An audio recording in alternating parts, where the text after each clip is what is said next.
여러분 안녕하십니까? NBS 초대석 윤은기입니다. 지난 몇 해 동안 통계청 발표 자료를 보면은 연간 50만 명, 그러니까 대략 제주시 인구에 해당하는 사람들이 농촌으로 이주한 것으로 나타났습니다. 시골살이는 육체적으로 힘든 것은 물론이고 자리를 잡기까지 경제적으로도 어려운 생활을 각오해야 합니다. 그런데도 사람들은 왜 농촌으로 향하는 것일까요? 오늘 초대석에서는 최근 귀농귀촌의 흐름과 의미를 짚어보고 귀농귀촌의 활성화를 위해서 고민해야 할 부분은 무엇인지 함께 얘기를 나눠보겠습니다.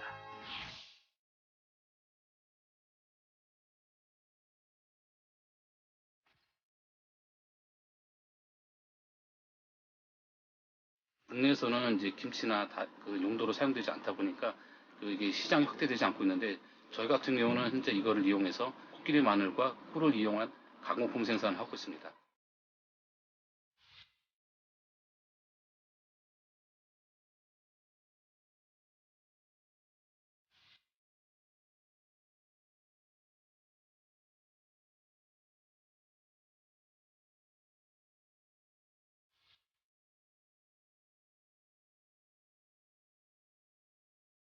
먼저 첫 번째로 준비를 철저히 하라고 부탁드리고 싶습니다. 그 준비가 부족하다 보니까 여러 가지 어려운 점이 제가 이쪽 현장에 있으면서도 많은 분들을 보게 되었습니다. 그다음에 두 번째로 지역의 다른 농가들과 협업을 하라고 추천드리고 싶습니다.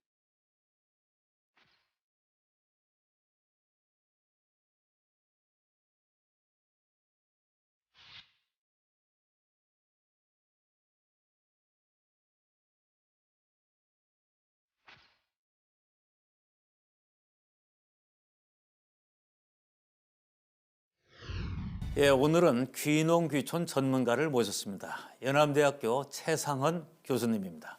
안녕하세요. 예, 안녕하십니까. 예, 반갑습니다. 자, 이 귀농귀촌하는 분들이 정말 많더라고요, 보니까. 1년에 50만 명이 농촌으로 이주한다. 맞습니까? 예, 최근 3년 정도 계속해서 50만 명 정도인데요. 50만 명은 잘 안 와닿을 수 있는 숫자인데, 예. 예를 들어 제주시 인구가 49만 명이거든요. 그러면 매년 제주시 인구만큼 도시에서 농촌으로 이주하고 있는 거거든요. 그리고 대단한 인구가 이동하는 거예요. 그렇죠.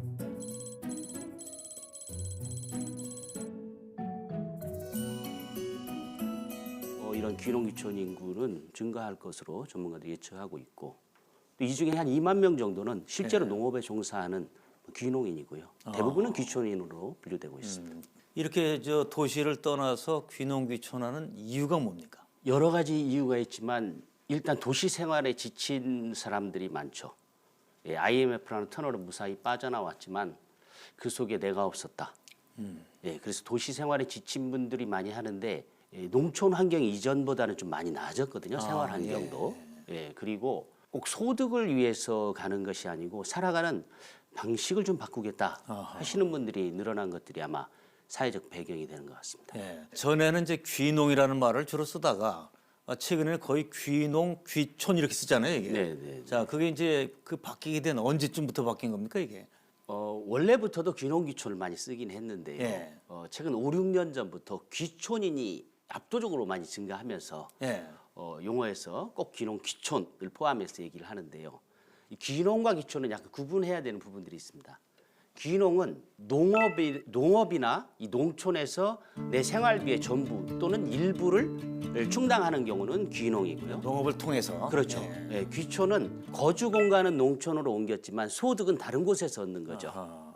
주로 이제 경제적 소득을 농업을 통해서 하면 귀농이고. 그렇죠. 그런데요, 귀촌하신 분들도 결국은 나중에 대부분 귀농의 형태로 많이 바뀐다고 볼 수가 있어요. 또 계속해서 귀촌으로 생활하신다고 하더라도 농촌 활력화라는 측면에서는 아주 좋은 인자가 되는 거죠. 그분들이 가서 마을에서 아이들 뭐 한자도 가르치고, 아니면 그 존재하고 있는 그 자체로 농촌 마을에 보건소도 안 없어질 수 있고, 무슨 슈퍼마켓도 남아 있을 수 있으니까요. 맞아요. 인구가 유입돼야죠, 사실.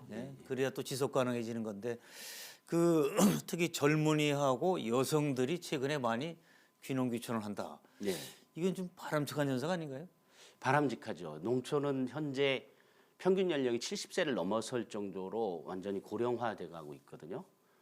인구도 줄어들고 있고. 그래서 농촌하고 도시를 구분하는 방법은 우스갯소리로 이 마을 전봇대 숫자보다 주민 숫자가 적으면 거기가 농촌이라고 할 정도로 인구가 이제 줄어들고 있지 않습니까? 그래서 농촌이 이제 더 이상은 자체적으로는 후계 인력을 재생산하는 것은 구조적으로 불가능해졌다. 네. 예, 그래서 유입이 돼야 된다. 유입이 돼야 되는 거죠. 청년들한테 제가 인터뷰도 해보고 그러면은 몇 가지 이유로 압축될 수 있을 것 같아요. 첫째는 아버지처럼 살지 않겠다. 아하. 예, 이게 무슨 얘기냐 하면 아버지는 월화수목 금금금 자기가 없었던 거죠. 일만 하고. 오죽 일만 한 거죠. 예, 예. 내가 놀아달라고 할 때 아버지가 놀아줄 시간도 없었고. 예. 그런데 커서 보니까 아버지는 사회에서도 가정에서도 소외돼 가고 있는 그런 걸 보면서 이제 나는 아버지처럼 살지 않겠다라는 게 또 있고 예. 또 한 가지 측면에서는 아버지처럼 못 산다도 있습니다. 어허. 예. 아버지는 내 나이 때 두세 개 직업 중에 하나를 골라갔거든요. 그렇죠. 예, 자고 일어나면 회사가 막 크고요. 그렇죠. 근데 지금은 삼포시다라고 하지 않습니까? 예, 그래서 어차피 아버지처럼 못 살 바에는 내가 평생 내가 주체적으로 살 수 있는 그런 직업을 고르겠다. 그래서 귀농귀촌이 어렵겠지만 천천히 자기가 자기를 바라보면서 그래서 요즘 청년들이 웰빙도 찾고, 웰빙도 찾고, 그다음에 뭐 오라벨도 찾고, 워라벨도 예, 찾고 그러지 예, 않습니까? 그런 것들의 그런 사회적인 현상이 배경이 있는 거죠. 예. 이 귀농의 경우에는 농사 지어가는 경우에는 농촌 출신이 유리한 거 아닌가요? 쉽게 그렇게 생각할 수 있는데요. 우리가 U턴, I턴, J턴 이렇게 나누거든요. 네. U턴은 원래 농촌 출신이 도시로 갔다가 다시 농촌으로 오는 이 U자 모양이고요. 예. I턴은 이 도시 사람이 농촌으로 가는 경우. 예, 원래 도시 사람이. 그렇죠. 예. 뭐 J턴은 농촌 출신이 도시로 왔다 고향이 아닌 다른 농촌 지역으로 가는 경우. 아하. 이렇게 크게 세 가지로 예. 나눌 수 있는데요. 우리가 유턴 하는 사람이 시골 출신이라 잘 정착할 것 같지만 꼭 그렇지만 않습니다. 그거 이상한데 그게? 장점은 있죠. 예. 좀 경험도 있고 지역에 아는 분들도 있고 하지만 이 막연한 자신감을 가지고 가요. 예, 뭐 경운기도 운전할 줄 알고 고추도 예. 심어봤다 이거죠. 예. 예, 그런데 지금 농업이 이 경운기 운전하는 정도로 버텨낼 수 없거든요. 아하. 그러니까 아무 준비 없이 막연하게 하는 거죠. 예. 그런데 아이턴 하는 사람들은 구체적으로 궁금한 게 많거든요. 어. 그 준비를 하죠. 오히려 준비를 더 한다. 예. 근데 이제 젊은 여성들이 가면 희망이 있다 이런 얘기를 많이 하는데 그 여성들이 예전보다 늘어난 이유는 뭡니까? 오히려 여성들이 더 주도적으로 삶을 살고 싶다라는 부분들이 강해지는 것 같습니다. 예, 그래서 또 가족들의 건강이나 먹거리에 대한 관심도 높아지고 또 지금의 농촌은 예전처럼 콩밭매는 아낙네만 하는 것이 아니거든요. 아하. 예, 그래서 여성들이 할 수 있는 일들이 오히려 농촌에 훨씬 더 많아지고 있는 것도 배경 중에 하나라고 볼 수 있을 것 같아요.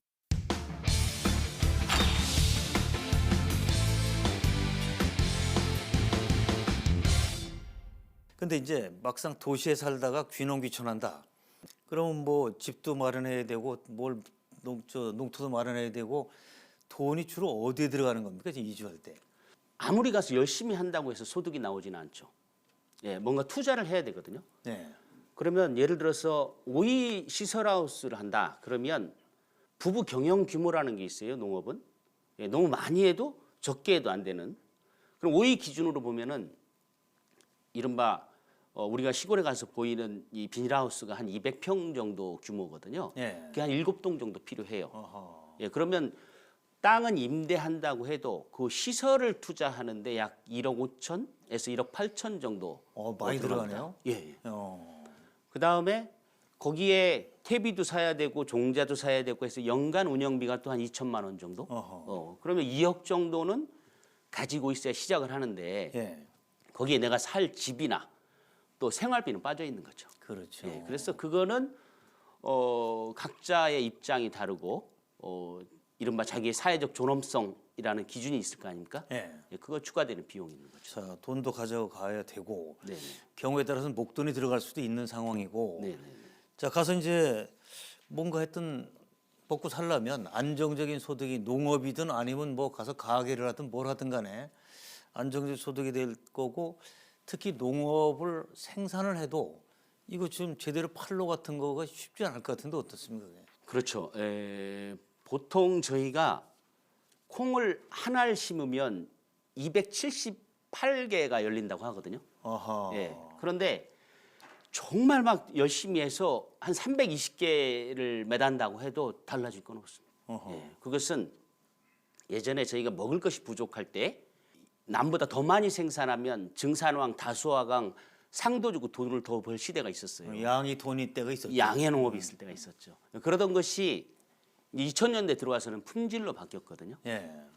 더 달고 크고 맛있고 안전하고. 예. 그런데 지금 농업은 농민들이 품질이 안 좋아서 어려움을 겪는 건 아니거든요. 예, 대부분 품질이 좋습니다. 예. 예, 종자들이 내건성, 건조에 강하고 내습성, 습도에 강하고 내병성, 병충해 강하고 예. 내한성, 종자도 좋아졌고요. 농자재도 좋아졌고 농업 기술도 나아졌기 때문에 품질은 좋은데. 품질은 좋습니다. 예. 그런데 그 품질 좋은 농산물이 남아돌고 있거든요. 예, 그래서 지금 이제 청년들이 가서 물론 청년만은 아닙니다만은 뭔가 새로운 시도를 해야 돼요. 예, 그래서 새로운 시장도 열어내야 되고 또 부가가치도 올리는 일들 예, 그런 것들을 청년들이 좀 관심을 가져야 되는 것 같아요. 저도 이제 농촌을 가보면 이제 체험형 뭐 이런 이 농장도 하고 말이죠.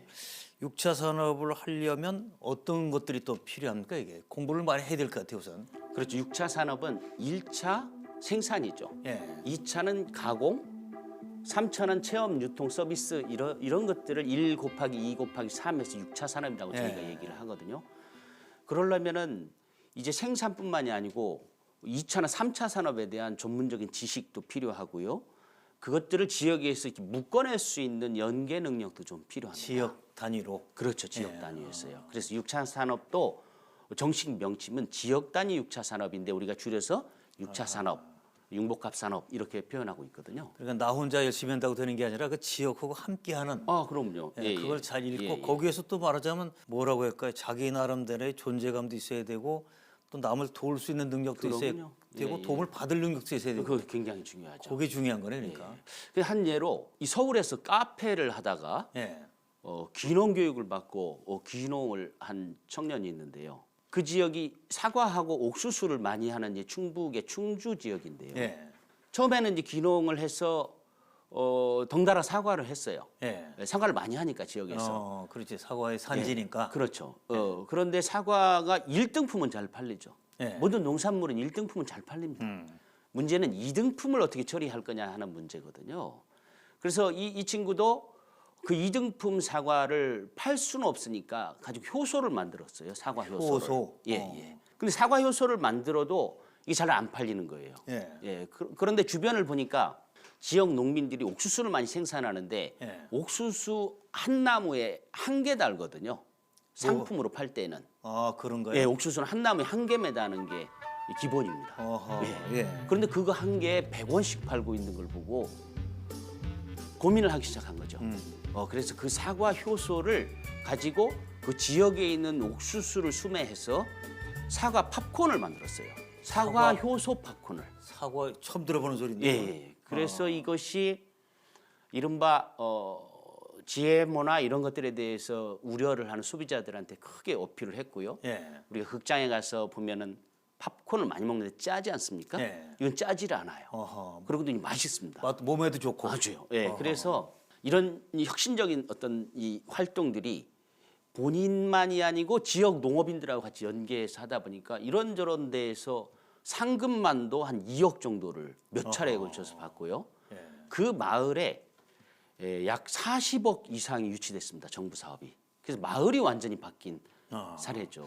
옥수수로 팝콘을 만드는데 사과 효소가 들어가서 몸에도 좋고 예, 예. 또 새로운 또 이게 매력도 느끼게 되고 말이죠. 그렇죠. 지금 정부에서도 6차 산업 활성화를 위한 여러 가지 지원을 하고 있죠. 그러면요. 예, 정부에서도 우리가 현재 모든 농산물이 거의 남아돌고 있거든요. 우리나라는 계속 인구 감소가 되지 않습니까? 예. 또 고령화가 진행되지 않습니까? 예. 그럼 인구 감소와 고령화는 농산물 소비량을 감소시키거든요. 그렇죠. 지금도 모든 농산물이 남아돌고 있는데 말입니다. 가격이 내려갈 수밖에 없는. 내려가죠.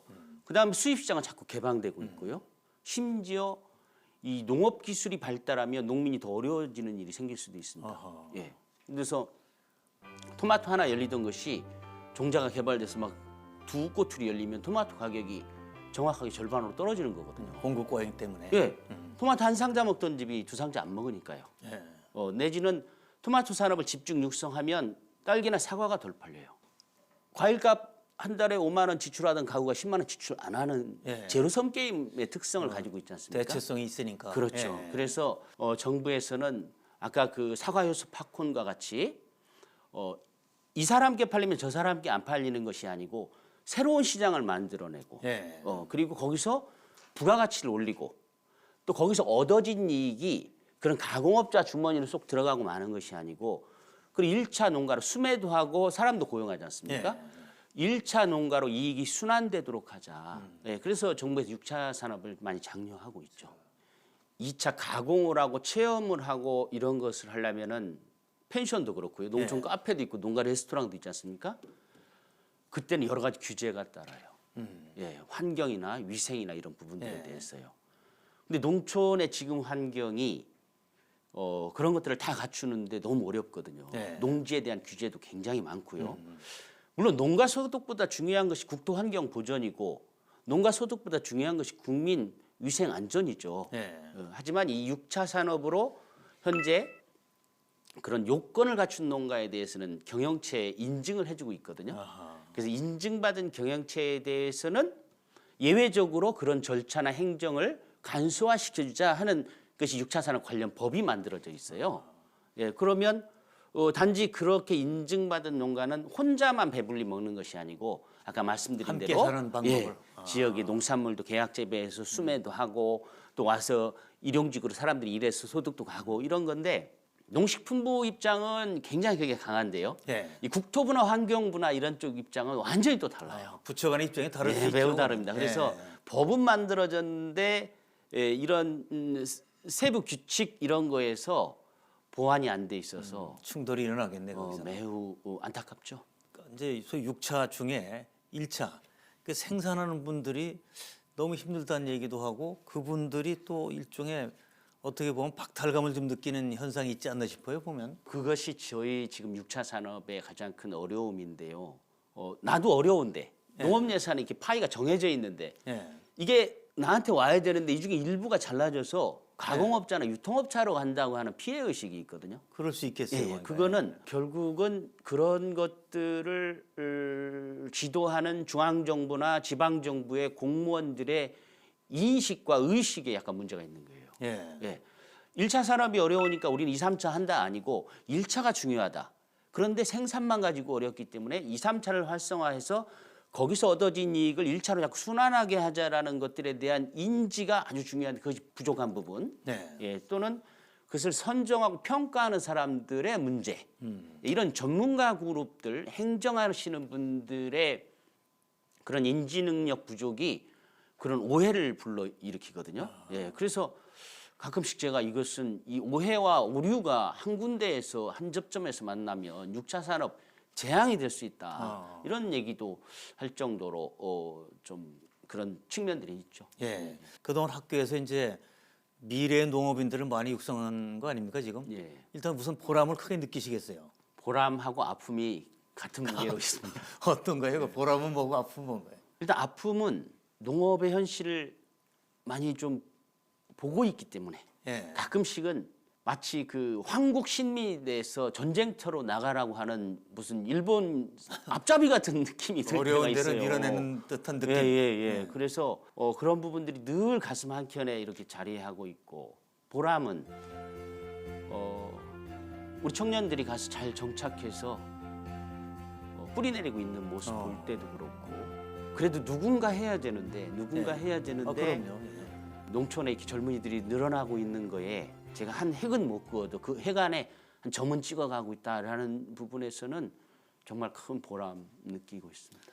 그동안 학교에서 육성한 제자들 하여튼 다 합치면 대략 몇 명 정도 될까요? 학교에서 직접 학과 졸업생으로 한 농대생뿐만이 아니고 제가 농식품부에 이 후계농 교육을 한 8년 넘게 받고 귀농교육센터장도 한 8년 정도 해서 언젠가 따져보니까 대략 한 3만 명 정도는 제가 수료증을 준 사람들이고요. 뭐 보람이 있으시겠어요. 네, 뭐 마라도에서 철원까지 가면 예. 일단 저는 잘 모르지만 알고서 몇 시간이라도 교육받았다는 사람들이 있을 때 뭐 예. 보람이 느껴지죠. 그러니까 저는 농업이 이렇게 어렵게 된 데에는 명함에다 농자 새기고 다니는 사람들의 책임이 크다고 생각합니다. 예, 농대 교수도 그렇고 농업직 공무원도 그렇고요. 예. 이 사람들이 저를 포함해서 이 농업이라는 산업 또 농촌이라는 공간 또 그걸 지탱하는 농민이라는 사람들이 가진 가치를 잘 우리 국민들에게 전달했으면 예. 그러면 우리 국민들이 다른 건 몰라도 농산물이라도 우리 거 사야겠다. 다른 건 몰라도 농업예산 무조건 반대하지 말아야 되겠다. 이런 것이 있을 텐데요. 그래서 제가 강연이나 이런 SNS 온라인 활동하는 것들은 그런 의미에서 봐서는 밥값하려고 노력하는 예. 거죠.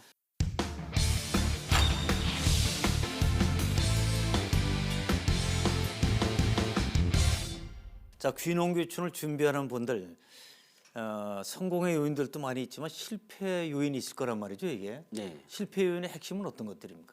저지르고 보는 거죠.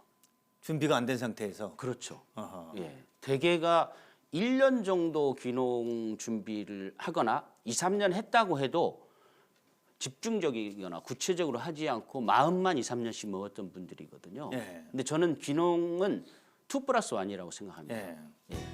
그러니까 가기 전에 2년 정도는 아주 치밀하게 준비를 해야 돼요. 예. 그래서 내가 가진 경제적 기반, 예. 아무리 의지가 있어도 자기가 가진 경제적 기반이 약하면은 할 수 있는 게 있고 없는 게 있거든요. 그렇죠.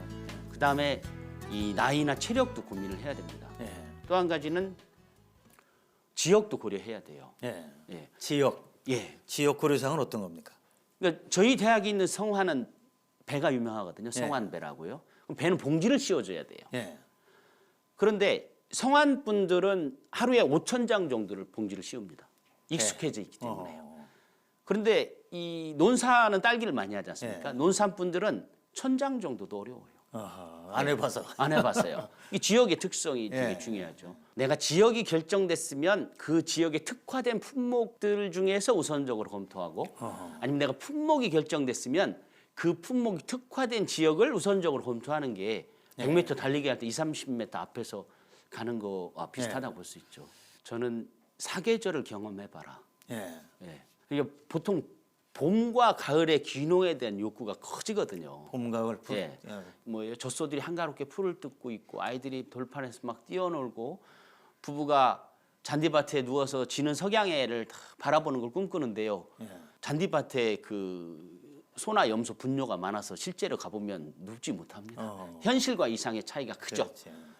또 38도 이상 막 고열이 감기 몸살로 나도 10시간 이상 하우스에서 쭈그리고 앉아 상추 수확해야 되거든요. 시기를 놓치면 출하를 못해요. 예, 그래서 직간접적으로 사계절을 좀 경험을 해보고 나서 판단하는 것이 좋고 또 이 부부가 동의하지 않는 귀농은 필패라고 하거든요. 그 말씀 좀 자세히 해주세요. 부부가 왜 동의를 해야 되는가? 귀농 귀촌하는 이유는 여러 가지가 있겠지만 궁극적으로는 행복하게 살기 위해서 아닙니까? 그렇죠, 그렇죠. 예, 그리고 적어도 부부간에. 예. 그런데 되게 남자들이 아까도 주도한다고 말씀드렸는데요. 남성들의 귀소 본능이 강하다고 해요. 예. 그래서 고향으로 또 많이 가고요.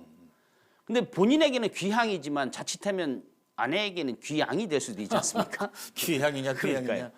그래서 이거는 부부가 같이 준비를 해야 돼요. 예. 예. 그래서 부인, 배우자 아니면 남편이 배우자의 요즘 여성들이 또 주도적으로 나서는 경우도 있으니까요. 우리가 왜 시골에 가서 살아야 하는지 스스로 납득할 수 있는 이유 찾기를 해야 된다고 봐요. 예. 그거를 말로만 하는 게 아니고 한두 줄 글로 쓰면 좋아요. 근데 그거 쓰기 써서 어렵습니다. 써보라고. 예. 예. 제가 그거 쓰는데 2년 걸린다고 보거든요. 예, 고치고 쓰고 자꾸 해야 돼요. 예. 예, 그래서 다양한 장면을 가보는 것이 좋다고 봐요. 예, 그래서 결국 배우자하고 함께 여보 어렵고 힘들고 두렵겠지만 정말 이렇게 살 수 있다면 좋겠다. 우리 같이 협력해서 잘 준비하자. 이것이 귀농 준비하는데 가장 중요한 거죠. 예. 그리고 이제 사계절을 다 경험을 해보라는 얘기는 최소한도 1년 이상을 준비를 하라는 얘기랑 마찬가지 아닌가요? 그렇죠. 자, 이제 사계절 경험하고 부부가 또 잘 상의해서 하고 근데 뭐 저 나름도 생각을 해보니까 집을 어떻게 짓느냐, 어디에 짓느냐 이게 중요한 것 같아요. 귀농도 그렇고 귀촌도 그렇고 네. 집이 아주 중요하죠. 예. 네, 그리고 집 때문에 귀농 실패하시는 분들도 적지 않거든요. 아, 그런가요? 예. 그런데 저희가 이게 마을 안에 들어가서 살면 좋은데요. 예. 제가 10수년 전부터 도시민의 귀농은 사회적 이민이다 이런 표현을 하거든요. 아, 그런 거예요? 예. 같은 나라에 살고 있지만 너무 다른 문화를 가지고 있기 때문에 예. 마치 이민 가듯이 어려운 부분들이 있어요. 그래서 마을 사람들하고 관계 관리가 쉽지 않습니다.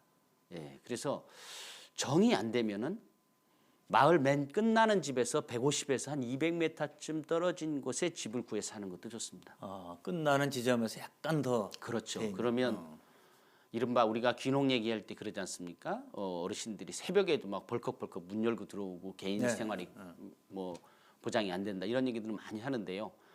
150에서 200m는 어르신들이 오기에 심리적 저항선이 그 정도 됩니다. 네. 예, 그리고 마을 사람의 공동체 일원이 될 수 있는 거리고요. 예. 이걸 막 산 위에 막 7분응선, 8분응선에 집 혼자 짓고 뚝 떨어져서 사는 분들 있죠. 그때는 문제가 뭐가 생기나요? 일단 전봇대 두 줄 다 자기 돈으로 내야 돼요. 자기가 그 전화선, 전기. 전기선을. 그럼 마을하고 약간 분리감 이런 또 문제가 그렇죠. 생기? 예, 일하러 오기도 어렵고요. 예. 예, 뭐 조용히 살겠다고 산속으로 들어간다는데 조용히 살려면은 나는 도시에 자연인이다. 그렇죠. 아니면 도시의 아파트 방음을 강화하는 게 낫습니다. 이게 쉽지 않거든요. 예. 자, 이제 귀농 귀촌할 때 걱정하는 것 중에 하나가 그 지역 주민들과의 이제 소위 말하는 소통과 친화, 화합 이런 건데 어떤 데는 갔다가 너무 배타성이 심해서 실패했다 이런 사례도 나오거든요 보면. 네. 자, 현황은 어떻고 어떻게 해야 친하게 지낼 수 있습니까? 우리가 배타적이죠. 농촌만 배타적인 게 아니고. 예. 하지만 도시는 이주성이 높은 도시고요. 예. 그 다음에 생활 관계성은 낮죠. 예. 옆집이 상관이 없지 않습니까? 그러니까 예. 직업 중심으로 만들어져 예. 있으니까요. 그런데 농촌은 이 이동성이 매우 낮고요. 네. 오랫동안 같이 살고 있고 시족 사회 중심적이고 토박이들도 많이 있고. 그렇죠, 그렇죠. 그 다음에 농업 작업 공동체 중심으로 돼 있기 때문에 예. 생태계는 많이 다릅니다. 예. 네, 그래서 저는 귀농에서 토양, 땅에 대해서 공부하고 준비하는 것도 좋지만 땅보다는 그 땅 위에서 살아온 사람들에 대한 이해가 우선이다. 예, 기존 농민들보다 농사를 못 지어서 실패한 귀농인을 저는 직접 만나본 적은 없어요. 너무 게으르거나 예. 너무 과도한 욕심을 부려서 실패한 경우는 있지만 대부분은 지역 내에서 관계 관리에 실패한 거죠. 아하. 예. 그러니까 이거 농업은요, 삼태기 하나에서 트랙터 콤바인까지 전부 내가 사서 혼자 할 수 있는 농업은 거의 없습니다. 예, 누군가의 도움을 얻어야 되는데. 도움을 얻어야 되는 거죠. 또 마을 입구에 가면 제가 얼마 전에 어떤 전남 지역의 마을에 가서 1박을 하고 아침에 산책을 하는데 마을 회관에 이렇게 이 표상석이라고 합니까? 예. 뭐 이게 있길래 봤어요. 예. 봤더니 부지 누가 제공했고요. 예. 당시에 79년도인데 당시에 누가 30만 원, 예. 50만 원, 20만 원 기부를 했어요. 마을 사람들이 마을 회관을 짓는데요. 그러니까 그게 당시에 전부 내무부가 토지를 수용하고 건축비를 준 게 아니었던 거죠. 예. 30만 원이면 70년대 후반에 30만 원이면 엄청난 금액이죠. 예. 제가 88년도에 대기업에 들어갈 때 대기업 초임이 30만 원이었습니다. 어허. 엄청난 금액이었던 예. 거죠. 그래서 농촌에 있는 그런 것들은 누군가가 기부하거나 노력 부역해서 만들어 놓은 거다는 거죠. 근데 도시에서 가는 사람은 그거를 뭔가 무임승차하는 거나 마찬가지거든요. 예. 그래서 그런 것들에 대한 어떤 인정과 배려, 보답 이런 것들이 중요하죠. 예. 예. 그래서 농촌이 멀리서 봐서는 가로수길이 푸르르고 아주 아름답죠. 예. 하지만 그 밑에 가면 그늘이 짙거든요. 아하. 귀농귀촌은 그 그늘 밑에서 그 사람들과 함께 손잡고 걸어가겠다는 그런 마음 자세 그게 우선이죠. 그러니까 이제 경영학 용어로 얘기하면 보이지 않는 진입 장벽들이 있을 수 있다. 매우 예, 많죠. 그걸 이제 미리 사전에 잘 좀 더 정보도 수집하고 예. 신중하게 알아보고 가야 되는데 말이죠. 그러니까 집을 짓는 것도 또 농지 구입하는 것도 그냥 겉으로 봐서 할 문제가 아니라 좀 깊이 알아봐야 된다는 얘기 아닙니까? 이게? 현재는 1년에 약 50만 명이 도시에서 예. 농촌을 이주한단 말입니다. 그러면 어지간한 농어촌 시군은 인구의 10% 정도가 이미 귀농귀촌인 출신이에요. 그렇겠어요. 예. 그분들이 비만 오면은 부침개를 붙입니다. 옆집 어르신 드리려고요. 왜냐하면 좋은 땅 나오면 받으려고요. 아 그런가요? 예. 그렇지 않겠습니까? 예. 그죠? 농지는 한정돼 있는데. 예. 예, 그런데 내가 가서 덜컥 땅을 사거나 구입하면 낭패를 겪을 수 있죠. 예, 실제로 귀농한 한 청년의 얘기인데요. 이 친구가 아주 교육받을 때도 친화력이 되게 좋고 했었거든요. 예. 예, 그래서 마을에 가니까 역시 마을 주민들도 굉장히 이뻐하고 잘해주는 네. 모양이에요. 그래서 하루는 마을 어르신이 너 이 마을에 정착하고 살 거냐? 그래서 그런다고 했더니 그러면 저 마을 입구에 있는 우리 밭 1000평 있으니까 그걸 갖다 붙이라고 하더래요. 예. 그럼 토지 임대료는 얼마나 드리면 될까요? 그랬더니 그건 봐가면서 달라고 하더래요. 봐가면 달라는 얘기는 꼭 달라는 얘기입니다. 아. 네. 근데 얼마 안 있다가 다시 너 그 밭 붙이기로 했다며 예. 우리 논도 1000평 있는데 거기다 벼만 꽂으면 쌀을 안 사 먹어도 된다. 그래서 2000평을 또 얼마 있다가 산 밑에 1000평까지 3000평을 구한 청년이 있거든요. 이 친구가 그렇게 해서 3000평을 얻었는데 봄이 돼서 농사를 하려고 하다 보니까 이 트랙터로 로터리도 해야 되지 않습니까? 예. 그렇게 잘 지내던 동네 형님들이 아무도 로터리를 안 해준다고 하더래요. 어허. 이유는 네. 뭔가요 또? 돌밭이었던 거죠. 돌밭. 예. 아. 그럼 논이라도 그럼 해달라 그랬더니 그것도 안 해준다고 하더래요. 수렁논이었던 거죠. 질척거리는 논. 질척거리는. 어. 그 마지막에 그 산 밑에 있는 밭은 자갈 하나 없고 마을이 가뭄이 들어도 가뭄을 안 타는 좋은 밭이 있었던 거예요. 예. 그래서 감자를 심었는데 예. 감자가 너무 잘 된 거예요. 그래서 한 500상자 정도를 수확했는데 문제는 길이 없더래요. 길이 끌어내릴 수가 없네. 맹지였던 거죠. 아하. 요는 무슨 얘기냐 하면 덜컥하고 가서 나한테 마을에 문전옥답이 올 거라는 기대를 하면 안 되죠. 아하. 그래서 1년 정도는 남의 집 일을 다녀야 돼요. 예. 네, 그러다 보면 이 동네에 어떤 농사가 잘 되는지, 이 동네 사람들은 어떤 농업에 숙련돼 있는지, 또 어떤 땅이 맹지고 습지고 자갈밭인지 좋고 나쁜지를 뭐 이런 알아야지. 거를 다 알 수 있거든요. 예. 그리고 1년 동안 농사 안 짓고 남일 다니다 보면 마을 사람들하고 친해지기 때문에 저절로 알아서 또 땅도 빌려주는 사람도 나오고 기술도 알려주고 뭐 그렇기 때문에 저는 그래서 아까 2+1이요. 가기 전에 2년 준비하고 가서는 1년 동안 직접 토지를 빌리거나 사지 말고 남의 집 일을 다녀라. 예. 그 예지에서 온 사람을 좋은 땅을 싸게 그냥 내주기는 쉽지 않겠죠, 그게. 쉽지 않죠. 그걸 기다리고 있는 사람들이 마을에 이미 많거든요. 이미 있고 있는데 네. 하여튼 부침개라도 잘 부쳐가지고 자꾸 갖다 드리고 여러 해 붙여야 됩니다. 특히 이제 어르신들하고 잘 좀 그러고 보시고 예. 자 결국 이제 행복하게 살기 위해서 귀농귀촌을 하는 건데 예. 자 아까 잠깐 얘기 나왔습니다만은 진짜 귀농귀촌에서 행복하게 살려면 예. 가장 중요한 게 뭡니까? 다 알고 있는 문제인데요, 사실은. 저는 순서를 되게 강조해요. 두 가지인데 하나는 이웃 찾기고 하나는 소득원 찾기거든요. 예. 근데 사람들이 순서를 바꿔서 해서 실패를 많이 하거든요. 예. 예, 왜 이웃 찾기가 중요하냐면 아까 청년들이 늘어나는 배경도 그렇고요. 지금 귀농귀촌 하시는 분들은 예전처럼 환상을 가지고 하지는 않아요. 예. 예, 많이 알고 있거든요. 하지만 우리가 그런 경제 위기 또 도시 산업사회의 어떤 폐해 이런 것들을 겪으면서 자기를 돌아보게 됐단 말입니다. 예. 내가 어느 회사 부장으로 과장으로 교수로 공무원으로만 살았지 누구 아빠 엄마의 한 면에 속해서만 살았지 그 속에 내가 없었다. 나는 이제 어느 한 면에 속하지 않고 면과 면 사이에 경계에 서게 있었다. 내가 주인 돼서 여러 가지 선택지가 있겠지만 나는 시골에 가서 하는 것이 그렇다. 이런 사람들이 귀농하는 거거든요. 예. 그래서 농업이 육체적으로 힘들고 경제적으로 다소 궁핍하지만 내 생각과 가슴이 풍요로워지는 삶 이런 게 가치를 가지고 가요. 네. 그렇다면 이것은 단순히 농업으로 직업을 바꾸는 게 아니죠. 단순히 농촌으로 거주 공간을 옮기는 게 아니죠. 삶을 바꾸는 그렇죠. 이거 살아가는 방식을 바꾸는 거죠. 자기 삶의 철학적 전환인 거죠. 예. 그렇다면 적어도 왜 시골에 가서 살아야 되는지에 대해서 부부가 공감할 수 있는 이유를 몇 줄로라도 글로 찾아낼 수 있어야 한다. 예. 이것이 중요하고요. 또 한 가지는 아무리 이유 있는 삶의 방향을 찾았다고 하더라도 맑은 물 입에 한 모금 물고 파란 하늘만 보고 살 수 없죠. 내가 나답게 사는데 필요한 최소한의 경제적 소득을 농업 농촌에서 얻어야 되는 거거든요. 그렇죠. 그러면 아까 말씀드린 내가 가진 경제적 기반, 나이, 체력, 그 지역의 특성을 고려해서 자기에게 맞는 소득원을 찾아야 되는데 예.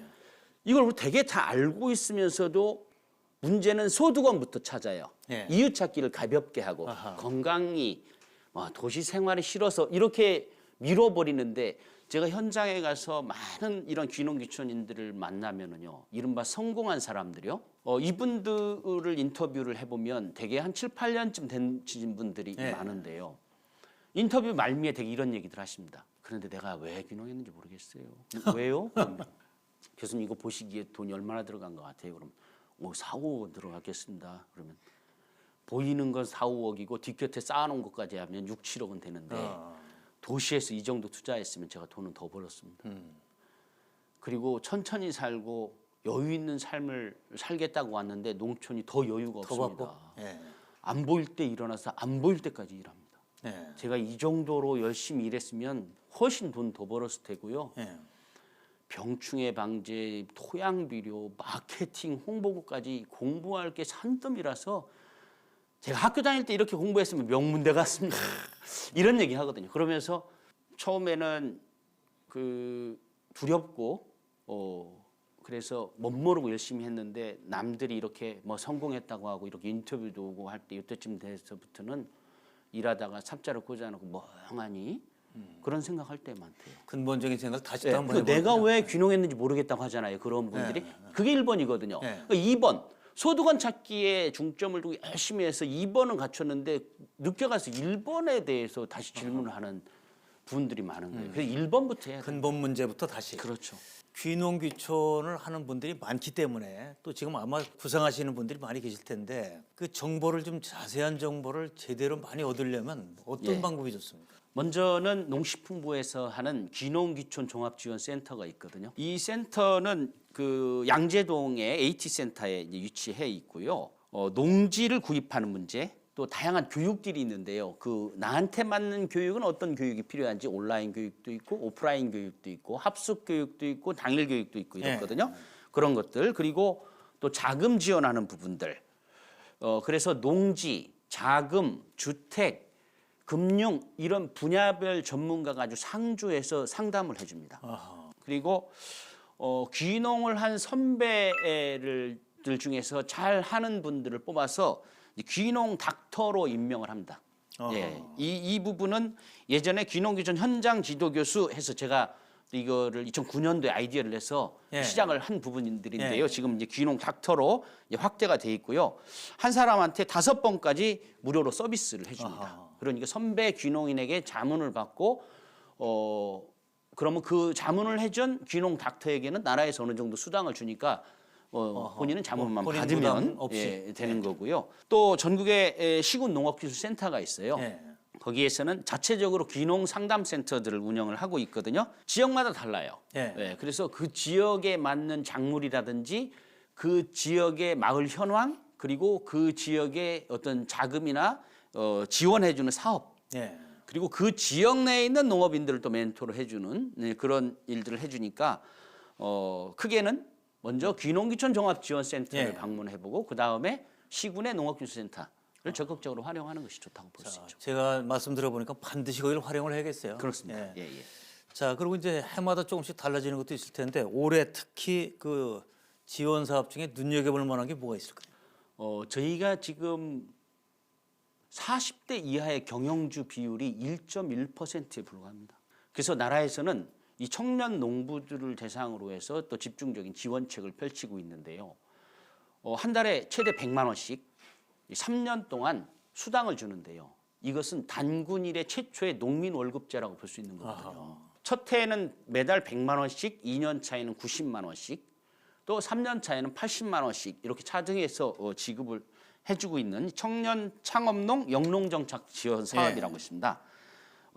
이게 이제 올해가 3년째인데요. 1년에 약 1,600명을 선발을 하고 있고 작년도 12월 23일부터 시작해서 올해 1월 22일까지 신청 마감을 하고 있습니다. 그래서 이거는 농림사업 정보 시스템이라고 있거든요. 거기에 접속해서 거기에서 신청서를 다운받아서 작성한 다음에 제출을 하시면 됩니다. 그래서 2월 달에 서류 평가를 하고 또 3월 달에 면접까지 합니다. 3월 말에 최종적으로 확정을 하는데요.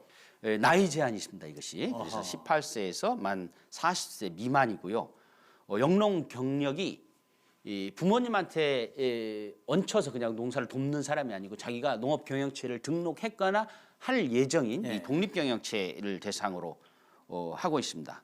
다만 일정한 수준 이상의 어떤 재산이나 소득이 있는 경우는 또 제외되기도 하고 이 비용은 아주 재밌는 것이요 생활비로 써도 됩니다. 머리를 깎아도 되고요. 머리를 깎아도 되고 뭐 마트에 가서 뭘 구입해도 돼요. 탄력성이 있네. 예, 탄력성이 있습니다. 다만 뭐 이른바 술집이나 이런 데 안 되고요. 아예 카드가 결제가 안 됩니다. 또는 기계나 농지 같은 이 기반 투자하는 데는 안 됩니다. 그런 생활비나 경상경비로 해서 3년 동안 먹고 사는 거에는 신경 쓰지 말고 열심히 준비해서 뿌리내려라 하는 취지를 가지고 있기 때문에 청년 창업농을 키우는 그렇죠. 그런 정책이네요. 그러니까. 그렇습니다. 그리고 전에는 이 비용을 대주는 대신에 이 단기 근로 농한기에도 가서 좀 벌어야 되거든요. 그거를 60시간만 인정을 해줬는데 올해부터는 62를 인정해 줍니다. 시간이 아니고 60시간 인정해 주던 것을 60일 그러니까 두 달 동안 인정해 주는 거니까요. 대폭 확대된 거네요. 대폭 확대된 거죠. 그래서 일거리가 적은 농한기 때 근로를 해서 자꾸 자금을 마련하도록 하고 있고요. 그다음에 이 교육도 전에는 108시간 이게 고민이 이 108번대는 아니지만 바쁜데 매일 교육받으러 가려니까 너무 힘들었거든요. 그래서 그런 민원들이 많아서 96시간으로 올해부터는 축소를 했고 또 이 청년 창업농이 아니더라도 후계 농업 경영인 지원 사업이라는 것이 있는데요. 이것은 농식품부에서는 가장 오래된 정책 중에 하나입니다. 농업을 시작하는 분들에게 이때는 40, 50대에 포함이 되죠. 전에는 2% 이자의 3년 거치 3년 동안 원금은 갚지 않고 7년 동안에 상환하라 하는 3년 거치 7년 상환이었는데 이거를 5년 거치 10년 상환으로 올해부터 바꿨습니다. 그래서 이거는 현재 이런 후계농 자금과 별도로 있는 귀농 창업 자금이 똑같이 2년 2% 이자에 5년 거치 10년 상환에 3억까지였는데요. 그거하고 같이 맞춰준 거죠. 그러니까 이런 제도를 활용하면 좋을 것 같습니다. 정부의 제도도 적극적으로 활용하면 좋을 것 같고요. 자, 이제 귀농귀촌 인구가 계속해서 느는 추세이고 올해도 사실은 뭐 많은 분들이 가시겠죠. 한 50만 명 정도. 자, 정말 올해 귀농귀촌하는 분들에게 이 프로그램이 많은 도움이 됐을 것 같습니다. 감사를 드리고 이제 새해니까 NBS 시청자분들을 위해서 새해 인사를 한번 해주시죠. 겨울은 춥고 여름은 덥다고 느낄 수 있지만 겨울은 따뜻하고 여름은 시원하다고 느낄 수도 있습니다. 귀농귀촌은 내가 어떻게 생각하느냐에 따라서 완전히 달라질 수 있거든요. 그래서 여러분들께서 귀농귀촌에 관심을 가지고 계시면 아까 말씀드린 대로 내가 가진 경제적 기반이나 나이나 체력 같은 걸 고려해서 나한테 적합한 이 작물을 잘 선택을 하시고 그리고 못 키우는 농민은 없습니다. 못 파는 농민만 있거든요. 못 파는 농민도 없죠. 싸게 팔면 다 팔리니까요. 어떻게 생산할까보다는 어떻게 팔 것인가, 얼만큼 키울 것인가 보다는 팔 수 있는 만큼 심는 그런 것들이 필요하고요. 지금 모든 농산물이 남아돌고 있거든요. 그렇다면 땅만 바라보고 농사 짓지 말고 시장 바라보고 농업하는 것이 기존 농업인보다 여러분들이 더 그런 마인드랄까 이런 걸 가지고 있죠. 모든 일에 동전의 양면이 있지 않습니까? 그런 것들을 잘 활용을 해야죠. 그래서 시장을 바라보는 노력. 저는 개인적으로 학교에서도 인문학 책을 15권을 골라서 매 학기 일주일에 한 권씩 그 인문학에서 주장하는, 그러니까 지금 가장 많이 팔리는 책이 지금 세상을 바라보는 창이다 이렇게 보고 그 주장들을 뼈대로 헤쳐서 만드는 다음에 거기에 국내 농업 사례를 입혀서 강의도 하고 그러거든요. 예, 그래서 시장을 바라볼 수 있는 부분들이 굉장히 중요하다라는 부분을 하고요. 마지막으로 지금 우리 어머니의 품이라고 하는 농촌이 굉장히 어렵죠.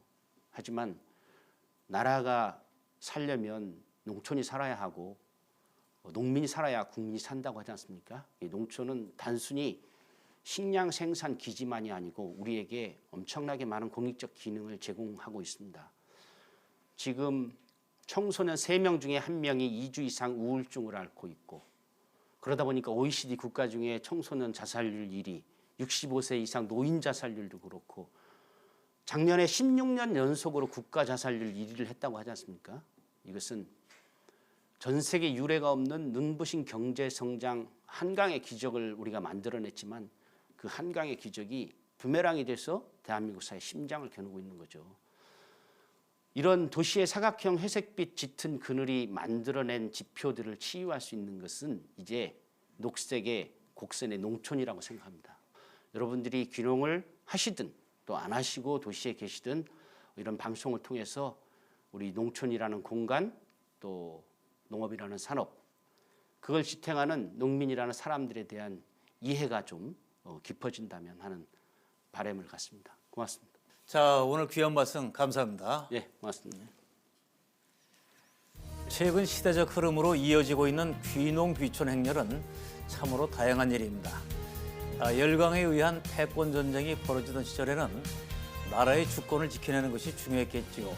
그러나 글로벌 시장 경쟁이 치열한 이 시대에는 생명의 근원인 농촌을 지키고 지속 가능한 농업을 이어가는 것이 그만큼 중요한 일이 됐습니다. 그런 의미에서 농촌을 향하는 이들, 특히 젊은이들의 농촌행에 정부와 국민들의 많은 관심과 응원이 필요합니다. 귀농 귀촌자들의 성공적인 정착이야말로 농촌이 살아나고 나아가 도시도 살아나는 순환의 해법일 수가 있기 때문입니다. 오늘 함께해 주신 여러분 감사합니다.